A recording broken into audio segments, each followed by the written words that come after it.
আমরা অনেকেই এমন আছি যারা কথা বলতে খুব ভালোবাসি, কথা না বললে তাদের পেটের খাবার পর্যন্ত হজম হয় না। মূলত এই ধরনের মানুষরা মনে করেন যে কেউ একজন তাদেরকে নিয়ে কোনো কিছু বলল মানে তক্ষুনি তাদেরকে সেই উত্তরটি দিতেই হবে, আর তা করতে গিয়েই জড়িয়ে পড়েন তর্ক বিতর্কে।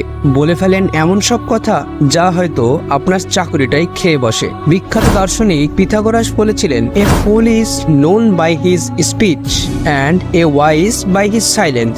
অর্থাৎ একটি বোকার পরিচয় পাওয়া যায় তার কথার দ্বারা এবং একটি জ্ঞানীর পরিচয় পাওয়া যায় তার নীরবতা দ্বারা। এ নিয়ে আচার্য চাণক্য বলেছিলেন, যে ব্যক্তি এটা বুঝে যাবে যে কখন কোথায় কি এবং তা কতটুকু বলতে হবে, সে ব্যক্তিকে সফলতা থেকে কেউ আটকাতে পারবে না। মুখ থেকে বের হওয়া কথা আর ধনুক থেকে বের হওয়া তীর কখনোই ফিরিয়ে আনা যায় না। আপনার বলা প্রতিটা শব্দ আপনার শক্তিও হতে পারে, আবার আপনার বিপদের কারণও হতে পারে। খেয়াল করে দেখবেন যে যখন আমরা কারোর সাথে তর্ক করি এবং তা শেষ হওয়ার পর আমরা এটা চিন্তা করি যে ওই সময় আমি তো এটা বলতে পারতাম, সেটা কেন বলিনি, যদি ওই সময় আমি এই কথাটা বলতাম তাহলে তো আমি সঠিক হতাম। বাট তর্কের চক্করে পড়ে সেসব কিছুই আপনার মনে ছিল না, তাই না? আসলে এটি তখনই আমাদের সাথে ঘটে যখন আমরা নিজেদেরকে সঠিক প্রমাণ করতে, নিজেদের কথার ভ্যালু রাখতে মনে যা আসে তার সবটাই উগ্রভাবে ব্যক্ত করে দিই, আর মানুষ তখনই আমাদের কথার কোনো গুরুত্ব দেয় না, আমাদেরকে